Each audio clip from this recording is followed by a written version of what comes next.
Vamos a ver los versículos 29 al 32 de Génesis capítulo 5 para proceder de inmediato a estudiar el capítulo 6.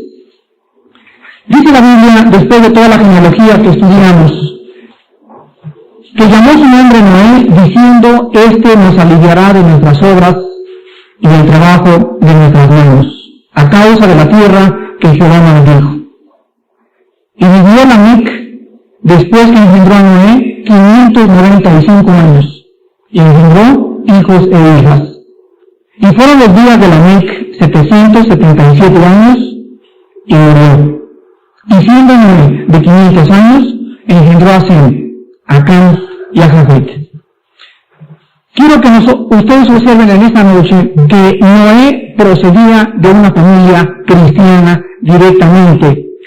Noé fue nieto de Matusalén y bisnieto de Enoc, el que fue llevado al cielo sin morir. Vemos que su padre Lamec, el padre de Noé, Lamec, le puso ese nombre, guiado por fe al citar las palabras de Génesis 3, 17 y 18.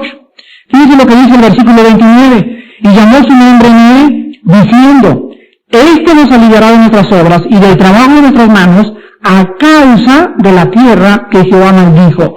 Aquí en este momento, Lamec, el padre de Noé, estaba citando, acuérdense que no es el Lamec que vimos anteriormente, descendiente de Caín, este es otro Lamec.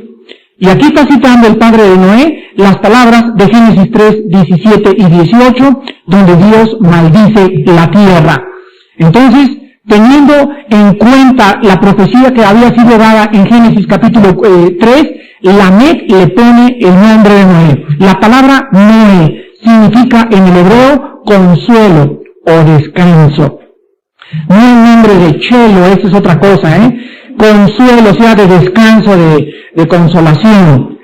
Ahora, vemos nosotros también que cuando el padre de Noé le dice, este nos va a aliviar de nuestras obras, o va a ser un descanso por el estado en que se encuentra la tierra, esto nos da a entender que el padre de Noé tuvo una revelación especial para haberle puesto este nombre y para haber en este versículo profetizado que realmente Noé sería aquel que salvaría al mundo en el tiempo del diluvio, a toda su familia, y la predicación de Noé comenzaría a traer relajamiento al mundo entero.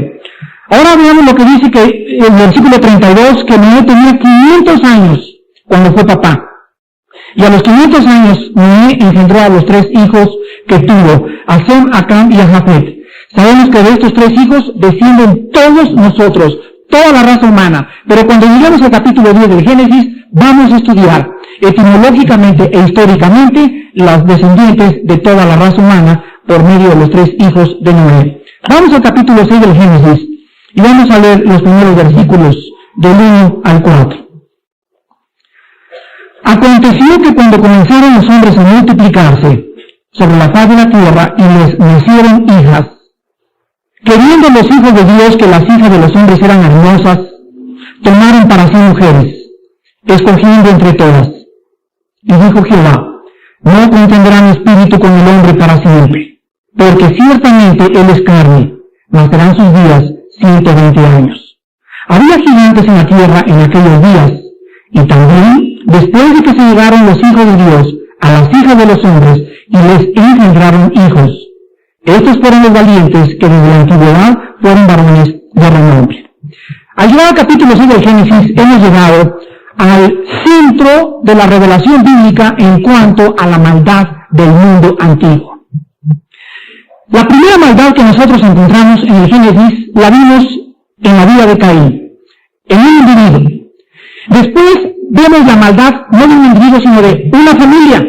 En Lamec, sus 2 esposas, la poligamia que cometió Lamec, y todos los descendientes de Lamec. Pero aquí en el capítulo 6 del Génesis ya encontramos no la maldad de un hombre, de una familia, sino del mundo entero. Vean ustedes cómo desde el capítulo 4 de Caín, de Génesis, cuando Caín comienza con el asesinato de su hermano, crece el pecado y se llena, y la levadura crece a tal grado que al llegar a este capítulo el mundo está literalmente infectado. No solamente está infectado al llegar al capítulo 6 del Génesis el mundo, sino que también la infección del mundo no solamente es inmoral, sino también demoníaca. Llegamos a la degeneración sexual, llegamos a la inmoralidad, a la desintegración absoluta y radical de la familia humana, y encontramos por primera vez la primera invasión demoníaca en contra de la raza humana. En esta noche vamos a estudiar perfectamente bien, tanto etimológicamente, o sea, en su descendencia literal de las palabras, como también histórica y nuevotestamentariamente, los descendientes que se mencionan aquí en el capítulo 6 del Génesis de los hombres y los hijos de Dios. Y vamos a ver en este estudio, en esta noche, muy cuidadosamente, algo que nos va a asombrar a todos. La potencialidad que existe en estos demonios, en estos espíritus, para poder penetrar en el DNA, en la genética humana, y tratar de pervertir por primera vez la raza humana en los tiempos de Noé. Antes de estudiar esto, quiero que vean ustedes en Mateo capítulo 24 las solemnes palabras de nuestro Señor Jesucristo, refiriéndose a los tiempos de Noé.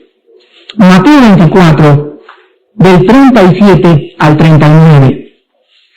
Vamos a citar estas palabras porque nos adelantamos como 4 o 5 mil años en la historia, y Jesucristo no usa los tiempos del rey David, ni usa los tiempos de Jeremías, ni de Amós, ni de Esdras, ni de nadie. Jesucristo nos presenta en el siglo XX, a nosotros, los que hemos alcanzado los finales de los días, una generación que existió en el mundo antiguo. Y de los cientos de generaciones que han existido, Jesucristo escogió principalmente la generación de los tiempos de Noé. Cristo dijo que las características que existían y que vamos a estudiar en esta noche, que son 3, las 3 características que determinaron y marcaron los tiempos de Noé, se iban a volver a repetir antes de que él viniera. Entonces es de suma importancia para nosotros que en esta noche podamos estudiar muy cuidadosamente estas características para compararlas con el siglo XX y darnos cuenta hasta qué grado nos hemos llegado a comparar con la generación de los tiempos de Noé. Jesucristo dijo en el versículo 37 del capítulo 24 de Mateo, más como en los días de ¿quién? Muy bien, más como en los días de Noé. Así será. O sea, exactamente como los días en que Noé vivió, así también será la venida del Hijo del Hombre. Porque, como en los días antes del diluvio, estaban comiendo y bebiendo, casándose y dando en casamiento hasta el día en que Noé entró en el arca, y no entendieron. Subrayen en sus Biblias los que gusten esta frase. Es una frase clave. No entendieron. Ahí se encuentra el secreto de la apostasía. No entendieron. Hasta que vino el diluvio y se los llevó, algunos nada más. No, dice la Biblia que en los tiempos de Noé, todo el mundo y toda la generación de sus tiempos, el diluvio se los llevó. Así será también la venida del Hijo del Hombre. Regresamos a Génesis capítulo 6. Y vamos a comenzar a estudiar los primeros versículos. Quiero que noten en el primer versículo y en el segundo versículo del capítulo 6 del Génesis, 2 grupos diferentes. Vamos a comenzar desde ahí. Vamos a ver 2 grupos diferentes. Vean en primer lugar que dice, aconteció que cuando comenzaron los hombres, ¿correcto? Los hombres a multiplicar sobre la faz de la tierra y le nacieron hijas. Bueno, aquí tenemos el primer grupo, los hombres y sus hijas, o sea, seres humanos. En el versículo 2 vemos que viendo los hijos de Dios, aquí está el segundo grupo. Ya no dice aconteció que viendo los hombres, ya hay otro grupo que se injerta aquí y que ahora se llama de una forma diferente. Y el hebreo de esta frase es Bene Elohim. Hijos de Dios, aquí es la palabra B de burro, N-E, Bene. Elohim significa hijos de Dios, literalmente. La frase los hombres es la palabra Adán. Y sabemos que la palabra Adán se usa en términos genéricos, significando la raza humana en general. Entonces aquí encontramos en estos dos grupos totalmente diferentes, los seres humanos y sus hijas, y a los que se les llama hijos de Dios. La pregunta en esta noche que vamos a contestar usando la Biblia, no vamos a interpretar y decir, bueno, pues yo pienso que fueron estos o aquellos, vamos a dejar que la Biblia diga quiénes son los hijos de Dios. Y vamos a contestar la primera pregunta en esta noche. ¿Quiénes son estos hijos de Dios? ¿Y por qué en estos versículos se hace diferencia entre ellos y los seres humanos? Vamos al libro de Job en el Antiguo Testamento.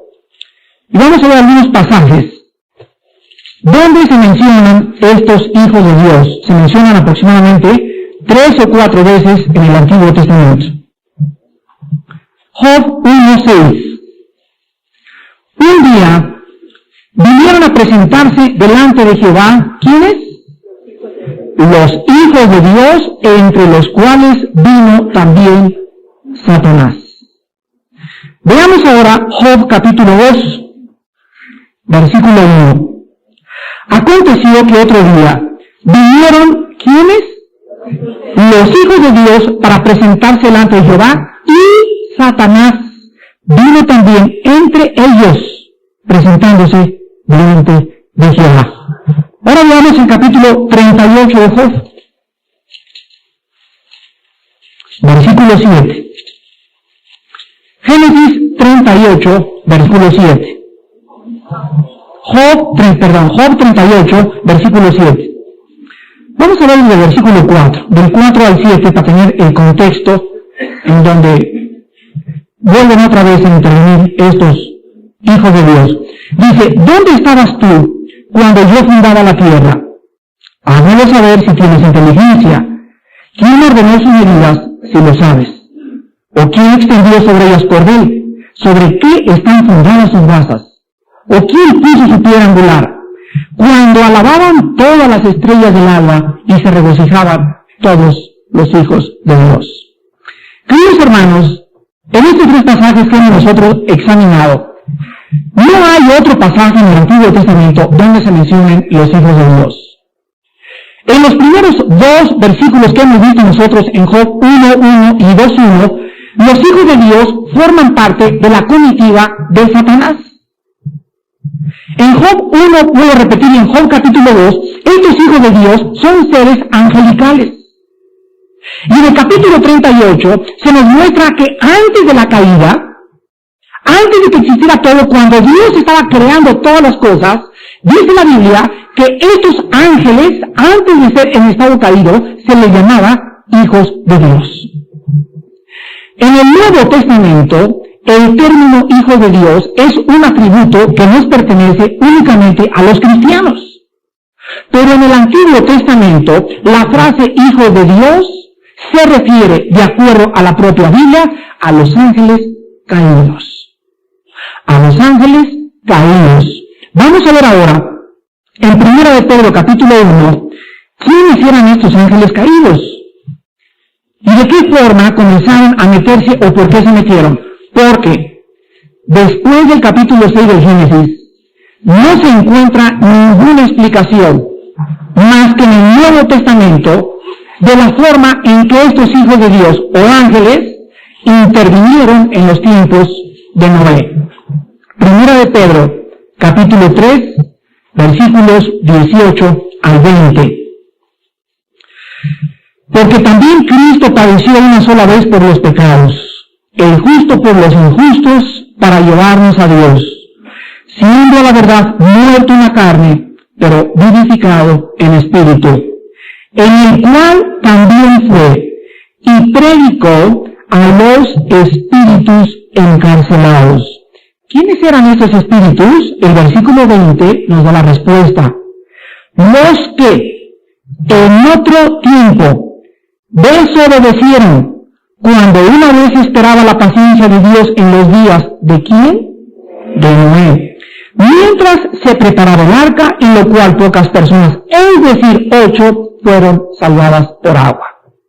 Encontramos en esta frase que estos ángeles, o un grupo de ángeles que existieron en los tiempos específicos de Noé, desobedecieron, vamos a ver más adelante en qué consistió su desobediencia, y fueron encarcelados en tiempos de Noé. ¿Por qué esta frase aquí en el versículo 19, espíritus encarcelados, no se refiere a seres humanos? Bueno, no se refiere a seres humanos porque en el Antiguo Testamento existe solamente esta mención del lugar donde se encuentran los ángeles caídos. El lugar de los seres humanos se le llamaba Sheol, que significa literalmente en el hebreo lugar de la sepultura o lugar de los muertos. Cuando llegamos al Nuevo Testamento encontramos que la palabra Sheol se tradujo literalmente en la palabra griega Hades. La palabra Hades, repito, es la traducción de la Septuaginta, la primera traducción del hebreo al griego, y la palabra Sheol se tradujo Hades. Cuando se menciona el Hades en el Nuevo Testamento, se menciona como un lugar donde estaban todos los muertos, pero por primera vez Cristo nos corre la cortina y nos muestra que las personas o los espíritus de los seres humanos que estaban en el Sheol o en el Hades estaban divididos. Los buenos de un lado, los malos del otro lado. Y había una cima en medio, dice Cristo, y los buenos no podían pasar para acá, creo que mis ganas tenían que pasar, y los malos no podían pasar también para allá. Cristo dijo que los que estaban en ese mundo, en el mundo espiritual, que era el lugar donde estaban esperando el juicio, los malos tenían sed, recordaban, tenían memoria, podían reconocer a los que estaban del otro lado y anhelaban por toda la eternidad que les dieran permiso de volver a vivir y avisarles a sus familiares del lugar de tormento. Todo esto lo encuentran ustedes en el Evangelio de Lucas, en la historia, porque no es parábola, del rico y de Lázaro. Ahora bien, vamos a ver nosotros otro pasaje en 2 de Pedro, de vuelta, y vamos a tener más luz acerca de estos seres, espíritus, ángeles caídos o encarcelados. Dice en 2 de Pedro capítulo 2, versículo 4, porque si Dios no perdonó a los ¿quiénes? Aquí ya se menciona, ya no se dice espíritu, ya se menciona literalmente ángeles. Vean ustedes, no perdonó a los ángeles que pecaron, sino que arrojándolos al infierno. Esta palabra infierno, quiero que la apunten, porque el original griego no es Gehenna ni Hades. Es la única vez que aparece en el Nuevo Testamento. No vuelve a aparecer esta palabra que se tradujo infierno en el original griego en todo el Nuevo Testamento. Y la palabra aquí que se tradujo infierno es la palabra Tartarus, con T de tato. Tartarus, como torta, Tartarus. Y significa literalmente lugar nunca visto. Sino que arrojándolos a un lugar que jamás nadie ha visto, los entregó a prisiones de oscuridad para ser reservados al juicio. Aquí tenemos más luz en la segunda carta de Pedro, porque está mencionando los mismos seres que pecaron en tiempos de Noé. Que alguien pecó en el cielo, cayeron los ángeles, fueron encerrados y ahorita están guardados ahí, y en esa prisión se les va a abrir la puerta hasta el capítulo 9 del Apocalipsis, cuando comience la gran tribulación, donde se le llama en Apocalipsis el abismo. Se abre la puerta del abismo, sale el destructor, el Apolión, que es el jefe de esos que están ahí encerrados, y comienzan los demonios en forma de langosta a torturar a los seres humanos, a poseer a los reyes de la tierra y a convertir la tierra en el infierno más grande que la raza humana ha conocido. En este pasaje de 2 Pedro se nos revela que estos ángeles que pecaron fueron arrojados, repito, a una prisión o a un lugar nunca visto. Ahora vamos a contestar la segunda pregunta. Ya vimos en primer lugar que los hijos de Dios son ángeles caídos. Son ángeles caídos porque desobedecieron. ¿En qué consistió su pecado? ¿Qué fue lo que hicieron para ser arrojados y ser separados de todos los demás ángeles? Quiero repetirles que los ángeles están divididos en 3 grupos. Los ángeles buenos, los ángeles malos encerrados, los ángeles malos sueltos. Vuelvo a repetir, hay 3 grupos de ángeles. Los ángeles buenos sueltos, Los ángeles malos encerrados, de los cuales menciona 1 de Pedro y 2 de Pedro, y los ángeles que están ahorita sueltos, que se les llama espíritus demoníacos, espíritus inmundos, o la palabra griega daimon, que significa seres inteligentes. Nunca se usa la palabra griega diabolos, que es la palabra griega para designar al diablo. Esta palabra es diabolos, de la cual se traduce la palabra demonios. Ahora vamos a Judas y vamos a encontrar en el libro de Judas, denle vuelta a 2 de Pedro. Y está Juan y después está Judas. Y aquí, sin lugar a dudas, ya quitando toda la paja, y de una forma absolutamente clara se nos muestra en qué consistía el pecado de estos ángeles del tiempo de Noé. Su desobediencia. Y es el versículo 5 y 7. Del 5 al 7. Mas quiero recordarles, ya que una vez lo habéis sabido, que el Señor, habiendo salvado al pueblo, sacándolo de Egipto, después destruyó a los que no creyeron. ¿Y a quiénes? Y a los ángeles. Vean ustedes que ya se nos da más información. Aquí se nos dice, en primer lugar, que no guardaron su dignidad. Número 2, sino que abandonaron su propia morada. Los ha guardado bajo oscuridad en prisiones eternas para el juicio del gran día, como Sodoma y Gomorra y las ciudades vecinas, las cuales, de la misma manera que aquellos, ¿quiénes son aquellos? Los ángeles del versículo 6. De la misma forma, los sodomitas, que los ángeles, habiendo, ¿qué dice? Yo no lo digo.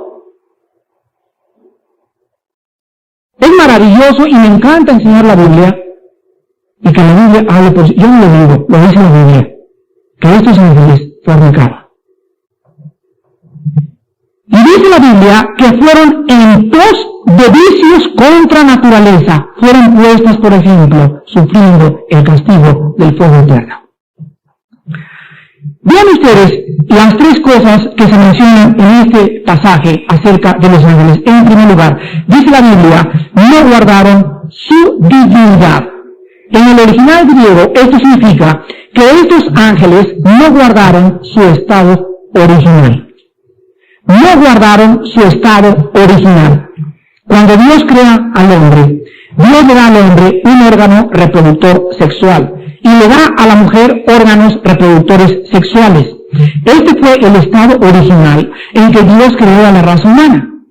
Y cuando un hombre usa el sexo con otro hombre, la Biblia le llama sodomismo, se le llama homosexualidad, se le llama abominación, se le llama inmundicia, se le llama vergüenza. Porque el estado original de la creación era para que el hombre tuviera relaciones con la mujer, no con otro hombre, ni con animales, ni con otros de otra especie. Era para que tuvieran relaciones el hombre y la mujer, y como producto naciera un ser, genética y cromosómicamente exactamente diseñado como Dios lo hizo. Vimos nosotros, cuando estudiamos el Génesis, que cuando esta ley de las cromosomas se invierte, y cuando cruzas tú a un caballo con una burra, sale una mula, y genéticamente la mula se convierte en un animal estéril, en una raza híbrida, porque no puede ya reproducirse. Ha violado la ley del Génesis. Cada especie y cada cosa según su género. Si tú quieres cruzar un mosco con una águila, o una mosca con un chilpayate, o con otro insecto, o un dinosaurio o un elefante con una tigresa, o un conejito con un perro, estamos violando lo que Dios estableció. Cada carne según su carne, cada especie según su especie, y cada género según su género. Cuando comenzamos a penetrar en el mundo de la genética y a pervertir la genética de Dios, recibimos la condenación divina. Y vamos a ver nosotros poco a poco en esta clase cómo en el siglo XX, por primera vez, cuando se ha descubierto que genéticamente se puede alterar el código genético, se acaba de descubrir que podemos los seres humanos alterar el código genético del hombre. Y en cuanto los ginecólogos descubrieron eso y los genetistas comenzaron a decir, Dios mío, ahora sí podemos crear lo que queramos. Pero se les olvida que el día ya que comienzan a meterse y ya se están metiendo, vamos a comenzar a ver muy pronto monstruos en el planeta Tierra. Entonces, en primer lugar se menciona que estos ángeles no guardaron su dignidad. En segundo lugar se menciona que abandonaron su propia morada. Aquí la palabra morada es la palabra griega diketerion y significa literalmente casa o habitación. Aquí encontramos en segundo lugar entonces que estos ángeles se les asignó un lugar y no podían salir de ese lugar. Ese lugar fue abandonado, dice su casa, su habitación, y salieron de su casa, porque vemos en Génesis que dice, vieron que las hijas de los hombres eran hermosas, y en ese momento comenzaron a tratar de penetrar en la genética de la mujer y a tratar de pervertir la raza humana para impedir el nacimiento y la promesa de Génesis 3:15. Y en tercer lugar se nos dice, sin tapujos, al igual que los sodomitas, al igual que ellos, fornicaron y fueron tras vicios contra naturaleza. La palabra vicios contra naturaleza, apúntenla por favor, es la palabra griega, heteres sarx, con H, heteres, y luego S-A-R-X, y significa carne de otra clase o de otra especie. Se fueron tras otra carne que no era la suya. Se fueron tras otra especie. Hagan de cuenta que un hombre viola a una gallina. Está yendo tras vicios contra naturaleza, está buscando carne que no es su especie. O que un caballo se va tras una burra, está yendo contra carne que no es su especie. Está violando una ley. Pero los primeros en haber violado la genética fueron los demonios, los ángeles caídos. Y la Biblia nos dice claramente en este lugar que estos ángeles, vamos a resumir, número 1, abandonaron el lugar donde vivían. ¿Para qué? Para fornicar con otra clase de seres, diferentes a ellos, diferentes en especie, diferentes en genética también, que éramos nosotros. Propósito, pervertir. Ahora que sabemos en el siglo XX, el DNA o la genética de los seres humanos. Este fue el propósito principal de ellos. Ahora bien, ¿cuál fue el resultado de esta relación ángeles-humanos? En primer lugar, vimos en Judas capítulo 6, versículo 6, que para los ángeles el resultado fue que en ese momento Dios los agarró a todos ellos y los encerró en un lugar llamado el Tartarus, y ahí están guardados. Vemos que la perversidad de ellos no podía permitir que pudieran continuar libres en el planeta Tierra. Ahora vean en 1 Corintios 6:3. ¿Cuántos de ustedes han leído este versículo y nunca han sabido de qué se trata? 1 Corintios 6:3. Y veamos en este versículo que nosotros los cristianos vamos a encargarnos de ser el gran jurado contra estos ángeles que pecaron en tiempos de Noé. ¿O no sabéis que hemos de juzgar a quiénes? A ver, ¿a cuáles? Los libres pues no son buenos, ¿no? Ya no vuelven a caer ellos. Los malos libres tampoco, porque todavía andan sueltos y todavía no están condenados. Ellos van a ser destruidos con el anticristo y Satanás en el lago de fuego. Pero aquellos que están ahorita en la cárcel, dice la Biblia en Corintios 6:3, que nosotros les vamos a juzgar. ¿Cuánto más las cosas de esta vida? Si se nos va a entregar a nosotros, mis queridos hermanos en Jesús, de todas las iglesias en esta noche, el poder tener el discernimiento. Fíjate que para que tú te conviertas en juez, en un jurado en Estados Unidos te mandan a hablar de la corte, señor quiero que lo cite, señor Busin, vamos a juzgar a esta persona, venga usted de las 5 a las 8 de la noche y en los 3 días que yo sirvo de jurado en Estados Unidos no puedo tener contacto con el mundo ni con nadie.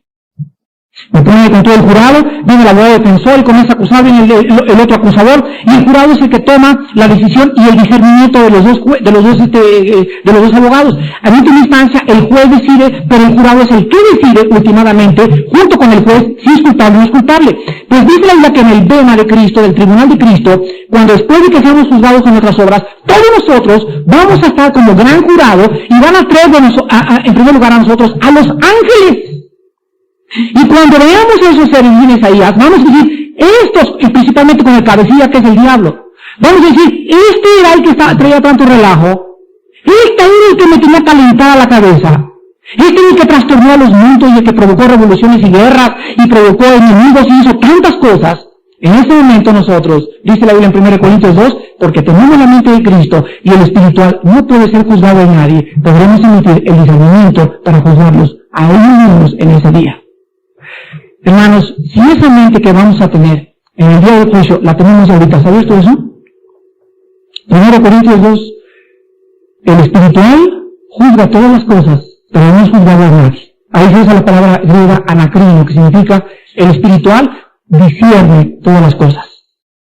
Si ahorita en la iglesia tenemos problemas nosotros, y nuestra congregación y nosotros como líderes no tenemos la sabiduría, ni la vivencia con Cristo, ni en su palabra todos los días, para poder decir, este hermano, fuera de la iglesia, si no tenemos esa sabiduría para sacar personas que están causando daño en la iglesia, no servimos como líderes entonces. Si ahorita permitimos el pecado en la iglesia, también vamos a decir a los ángeles, pobrecitos en el día del juicio, no vamos a poder decir eso. Pablo se enojó, y reunió a los corintios y les dijo, ustedes no pudieron juzgar a un muchacho que estaba fornicando con su madrastra, ¿cómo es posible entonces que ustedes puedan el día del juicio juzgar a los ángeles? Vemos nosotros entonces que para los ángeles hubo encarcelamiento. Hermanos, ¿cuál fue el resultado para los seres humanos? Regresemos a Génesis 6.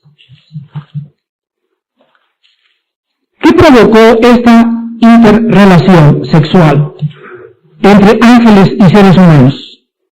Quiero que noten en el versículo 4 que por primera vez en la Biblia se introduce una palabra que se tradujo gigantes. Esta palabra gigantes, apúntenla por favor, es la palabra hebrea Nepilim con N de nana, N-E-P-H, Nepilim. Y esta palabra significa, viene del verbo napal.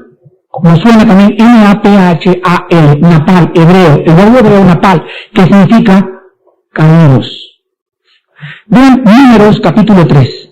Vamos a ver dos pasajes en el Antiguo Testamento que nos hablan de estos gigantes. Números capítulo 13. Versículo 28 y versículo 33. Vamos a ver cómo estos gigantes tienen un predominio en el Antiguo Testamento, y vamos a ver en el último pasaje de qué manera eran genéticamente degenerados. Dice Números 13, versículo 28 en primer lugar. Mas el pueblo que habita aquella tierra es fuerte, y las ciudades muy grandes y fortificadas, y también vimos allí a los hijos de Anac. ¿Quiénes son los hijos de Anac? Versículo 33. También vimos allí gigantes, hijos de Anac, raza de los gigantes. Y éramos nosotros, a nuestro parecer, como langostas, y así les parecíamos a ellos. Quiero que ser honesto. La genética de Adán y Eva se transmitió a Caín y Abel. Caín mató a Abel. Después, Abel sale por otro lado por tierra de Nod, tiene un tercer hijo de Adán y Eva que es Set, y de ahí viene la línea mesiánica o la descendencia de Cristo. Después de que tiene a Set, Caín se casa con unas hermanas, porque en el capítulo 5 vimos que tuvieron muchos más hijos, y toda la genética del hombre son hombres de estatura normal, digamos unos 70, unos 80 de estatura. Pero cuando encontramos la invasión demoníaca, en el capítulo 6, se introduce una palabra hebrea diferente, que es la palabra Nepilim. Y cuando seguimos la huella de toda esta palabra en todo el Nuevo Testamento, porque es una palabra Nepilim, encontramos que cuando mandó Moisés a Josué y a Caleb a la tierra a investigar cómo estaba la cosa, llegan ellos con el reporte y les dicen, está la tierra pero tremenda, y vimos gigantes, o sea, Hombres que pasaban de los 2-3 metros, ¿cómo lo sabemos? Por Goliat de Gat. Goliat pertenecía a la región de Gat, y Goliat medía, de acuerdo a la Biblia, 3 metros 15 centímetros. Desde los tiempos del Antiguo Testamento no ha vuelto a haber otro gigante. Creo que había un jugador de básquetbol hace poco que medía 2.50, creo que 2.70, pero nadie ha vuelto a llegar a este degeneramiento, porque es un degeneramiento genético, una alteración genética de las cromosomas para producir esta estatura. Vean ahora 2 Samuel capítulo 21. Y aquí ya encontramos más claramente 2 Samuel capítulo 21, versículos 18 al 21.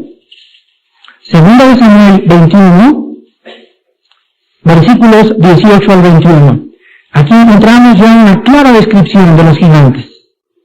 Y dice así: otra segunda guerra hubo después en Gob contra los filisteos. Entonces Sibekai, Husatita, mató a Sab, quien era uno de los descendientes de ¿quiénes?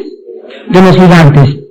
Hubo otra vez guerra en Gob contra los filisteos, en la cual el Anán, hijo de Jare Oregim de Belén, mató a Goliat Geteo, el asta de cuya lanza era como el rodillo de un telar. Después hubo otra guerra en Gat, donde había un hombre de gran estatura. Acuérdense que Goliat era de Gat, el cual tenía 12 dedos en las manos, otros 12 en los pies, 24 por todos, y también era descendiente ¿de quién? De los siguientes. Vemos nosotros, pues, la degeneración genética. ¿En dónde tuvo lugar este degeneramiento? O sea, si Dios me construyó a mí y me puso en cada célula de mi cuerpo un código genético que es inalterable, y en ese código va que tengo que tener 5 manos, dedos aquí y 5 dedos acá, un par de ojos, un par de oídos, un par de piernas, etcétera, etcétera, para que yo produzca otra cosa, tiene que haber una alteración. En el siglo XX, con el avance tecnológico, la ciencia se ha descubierto que las alteraciones genéticas pueden ahora ser producidas por la talidomina, por ejemplo. Las madres que tomaban talidomina, ignorantemente, se descubrió más tarde que producían monstruos. Ahora sabemos que no solamente la talidomina, sino la marihuana. Ustedes saben, la marihuana, al igual que el ácido lisérgico o el LSD, que es dietilamida de ácido lisérgico, químicamente altera las cromosomas y los daños genéticos son irreversibles. Tú te las truenas y le das a tu esposa. Si tu esposa está embarazada e ingiere o huele el humo de la marihuana, tu esposa puede. Ese humo llega a las cromosomas de una forma increíble, penetra, y de alguna forma las drogas, los nibutales, los seconiales, los activanes, el ácido lisérgico, la talidomina, penetran en el código y lo alteran y producen perturbaciones, perversiones genéticas.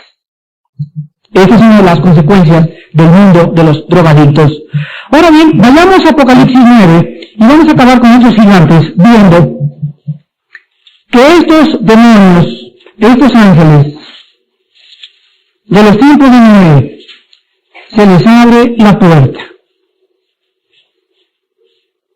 Se les abre la puerta. Y veamos nosotros en Génesis 9, Apocalipsis 9, del 1 al 3, que dice la Biblia que en la quinta trompeta, el quinto ángel tocó la trompeta, y vio una estrella que cayó del cielo a la tierra, y se le dio la llave del pozo del abismo. ¿Qué es el abismo? Si ustedes leen Lucas, si ustedes leen los evangelios, ahí encontramos que cuando Cristo sacó a los demonios, los puercos, a los cuales los demonios se metieron, ven ustedes cómo los demonios se pueden meter a una paloma, a un caballo, a una yegua, al ser humano, y conocen el código genético de cada cosa y pueden alterarlo, pueden pervertirlo. Ellos son seres inteligentes, súper inteligentes.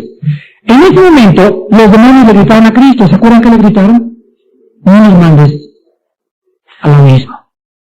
Entonces, ¿qué es el abismo? Esas prisiones donde están encerrados también el Tartarus, los demonios de Génesis capítulo 6. Bueno, pues se le abre el pozo del abismo, versículo 2, se abrió el pozo del abismo y subió humo del pozo como humo de un gran horno.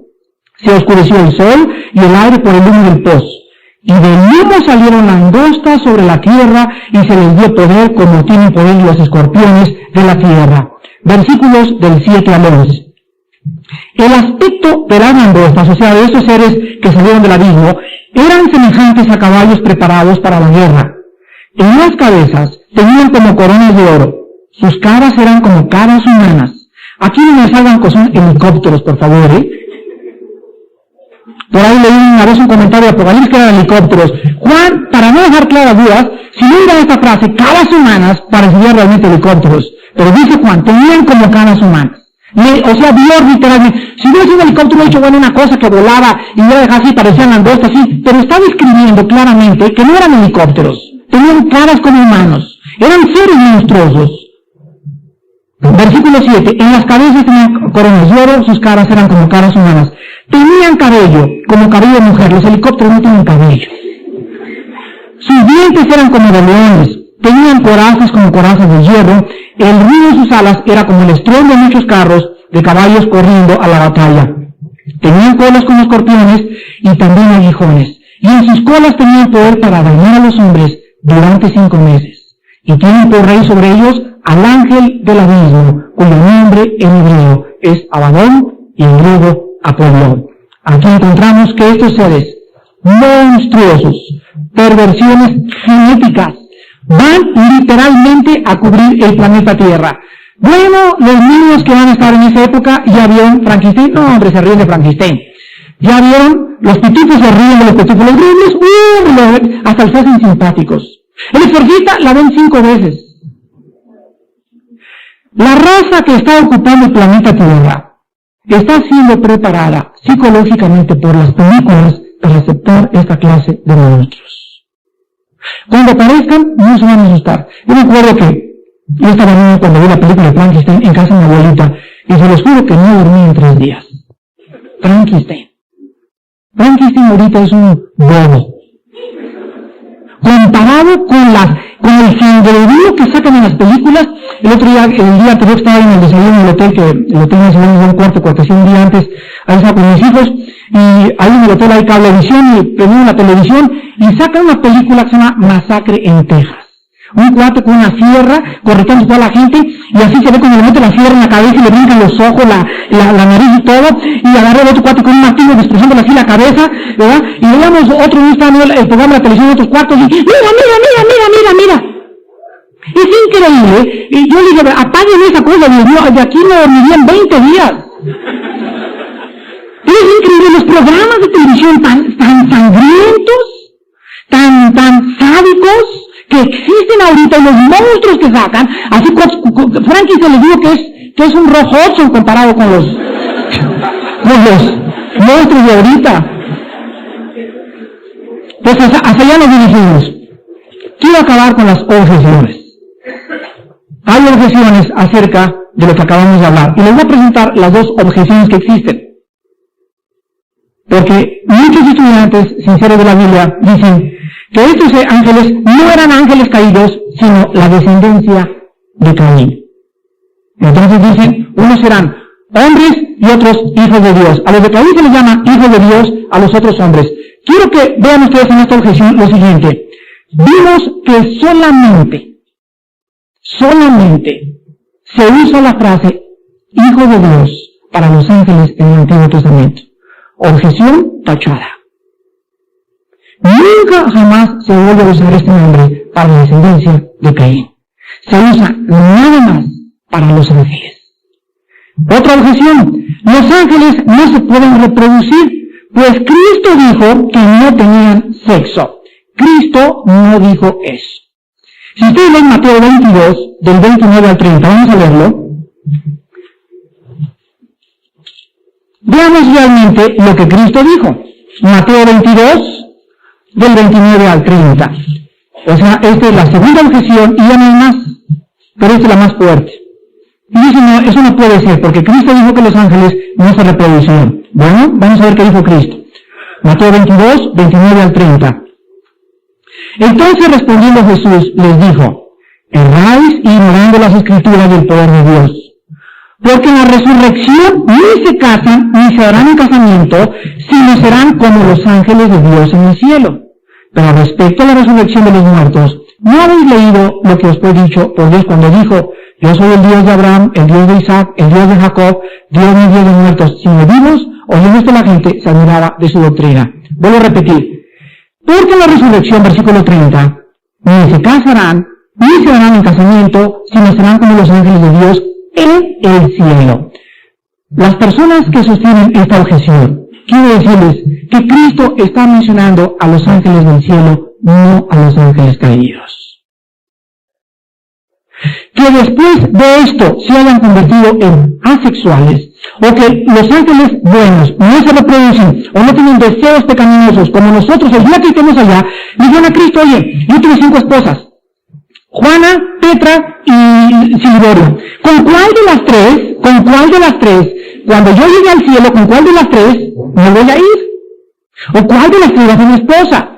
Y Cristo le dijo, bueno, y en todo su problema radica en que no conocen la palabra de Dios.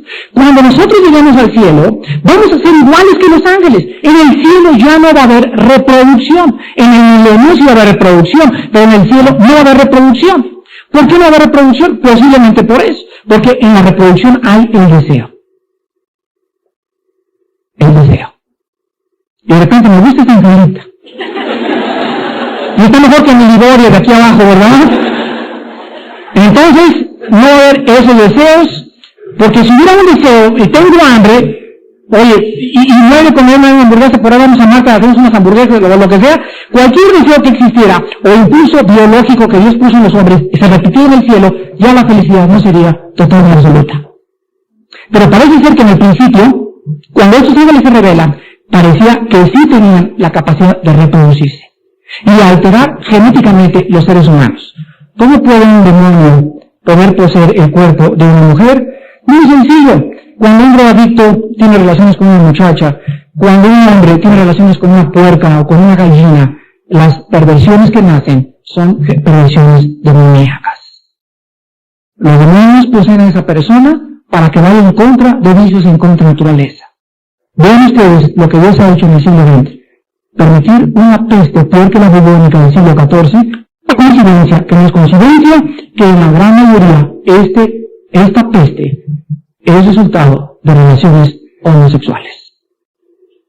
¿Por qué el 80% de los homosexuales tienen esta enfermedad? Pónganse a preguntar todos ustedes. La ley bíblica, lo que el hombre siembre, el hombre recogerá.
smile. I know you are doing hard work to make things possible.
smile.